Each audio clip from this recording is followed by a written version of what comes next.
Welcome to Cracking Conflict, a 15-episode series on the Fearlessly Human podcast. I'm Kavita Khanna, a leadership and culture strategist, coming to you from Aotearoa, New Zealand. And I'm Dr. Vicki Dalton, a clinical and forensic psychologist tuning in from Indianapolis in the US of A.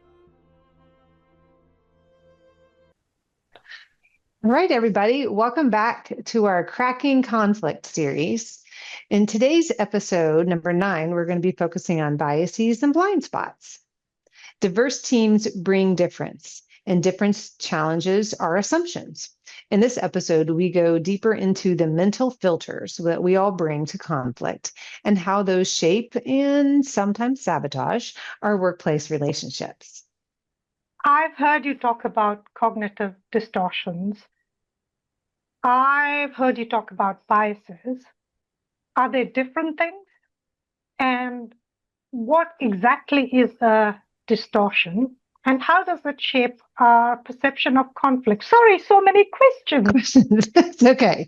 I'll start with a bigger one. People often do. Yes, you can't have listened to a single podcast or taken a single class or probably even been in one therapeutic session with me without hearing about me talking about cognitive distortions. Um, it's an incredibly important concept to understand, particularly when it comes into conflict. But to answer the original questions, like what's the difference between a bias and a distortion? So a cognitive bias, and the terms maybe don't really matter. You don't really necessarily have to understand the differences. It's just about the idea of we all have are at risk for biases. Our histories, our families, the culture that we come from, all bring sort of a mental filter that we bring to the table. And we've all heard of the kind of things like, confirmation bias, where you're looking for things that fit your own beliefs or your feelings or those kind of things. So the cognitive distortion is more about this erroneous filter that we have in place, and we all have tendencies to take on certain ones that we most often pull out when there are more negative emotions, either around us or within us. So our own emotional negatively charged situation, things like fear, depression, anxiety, and for most people, conflict pulls out our risk for these erroneous filters in place. And we all have them. Some people have some that they can readily identify. Some people have more than one. And it really doesn't necessarily matter that you know exactly what your bias, your cognitive distortion is, what it's called, but you do need to understand that you have one. And so those are kind of things like, taking things personal. That really comes up and it shapes our risk for conflict or us perceiving some things as conflict, or our tendencies, like maybe in meetings where we're working on a certain plan and maybe this plan was my baby, it was my work product, and now we're poking holes and tearing it apart, and I'm risk for taking that personal or overvaluing. That's another one, my own things. So it can significantly, especially if you are unaware that you have a distortion, that you're at risk for thinking that what you're interpreting through this filter that is not accurately taking in the data. And so our goal is to try to minimize those and become more aware of them. So yes, that's the big picture of cognitive distortions that you hear me talk about. But I'm kind of curious, Kavita, in the workplace, these relationships, and you've heard me, you're probably like a little mini expert now on cognitive distortions yourself. So how do you see these play out, especially maybe across some power dynamics? Yeah, workplaces are funny, aren't they? We have a whole bunch of humans mashed together, supposed to get along, and we have all these rules, but still, it's human beings interacting, and we bring all the baggage, everything with us. So, um, the one thing that definitely the power dynamics makes happen is things go underground, and that's really ripe place for conflict to get worse. But before you get too much into that, your specific question about what are some of the ways these things play out, I've definitely seen the my stuff, your crap, sorry, Mm-hmm. Mm-hmm. that play out, particularly. it happens when a junior person's taken a report to the manager and the manager just completely demolishes it. It can happen in the guise of, I'm trying to help you become better. So that itself is where power dynamics comes in, and that can lead to conflict. That can lead to conflict simply because the other person's going away thinking this person's out to get me.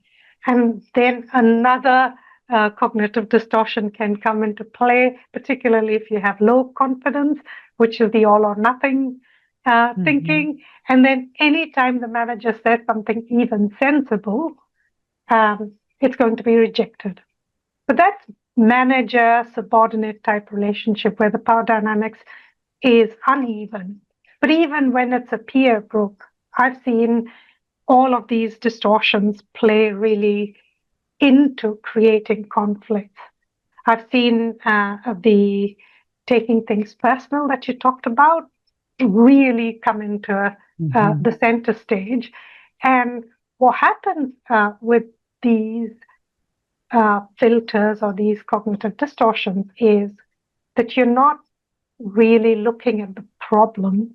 You tend to focus on either the person or what they're evoking in you. And that is not a good formula to resolve and look at a solution. It's not a good formula to work through. Yeah, I was going to say that, I think about catastrophization too, catastrophizing. We've all worked on that team with that person who, a little hiccup happens and they're off and running. They're catastrophizing, to the nth degree.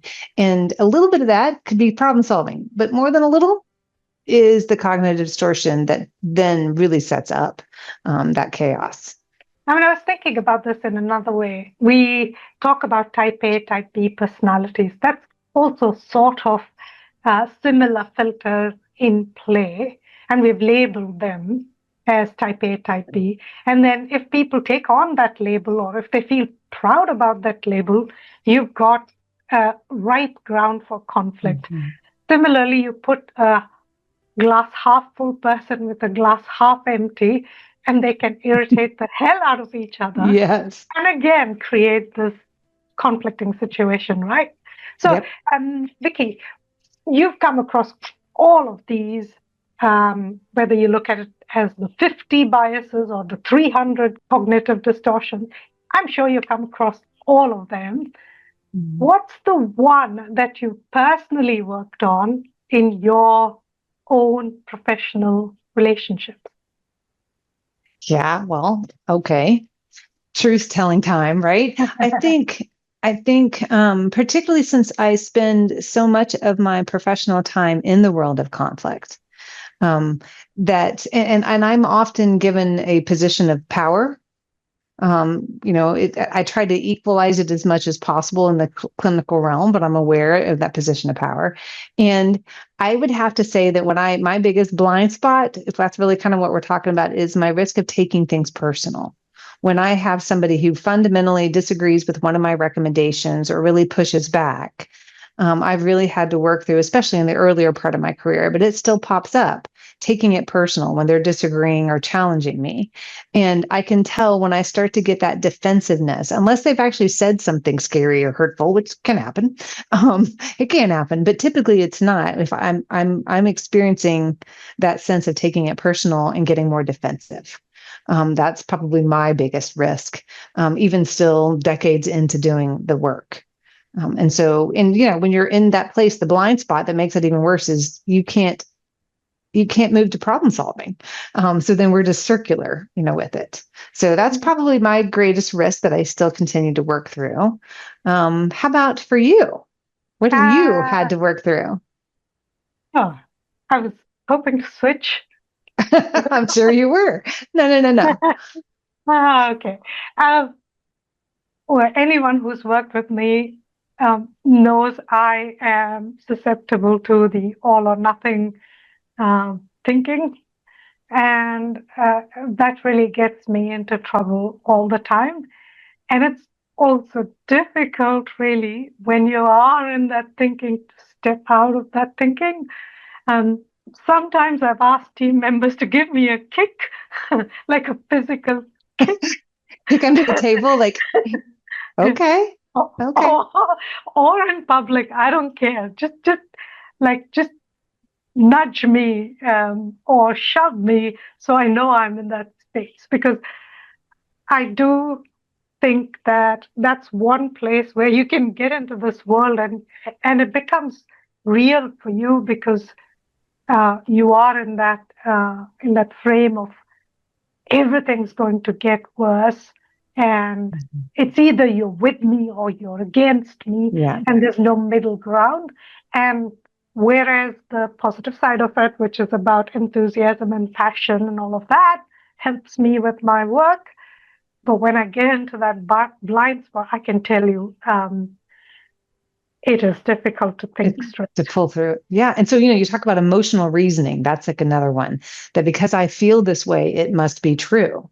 So I Mm, feel like this person doesn't like me. I feel like this person is tearing apart my idea because, and then when you feel that way, now it becomes this like a double layer of these cognitive distortions. Because I feel this way, it must be true. So you've given your team the feedback to help nudge you along. Right? yeah. That's a great leader. That's a great leader. We'll talk about that down the road. We'll come back to Oh, that. okay.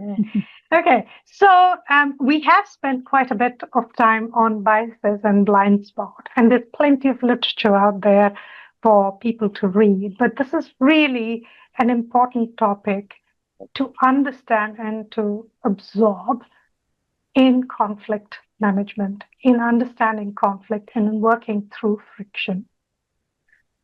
The fact is that once you see your blind spot, you can start changing the story. And the next time, we're going to look at how disagreements done well can actually build trust and help us work through conflict rather than break trust and break relationships. So watch out for episode 10.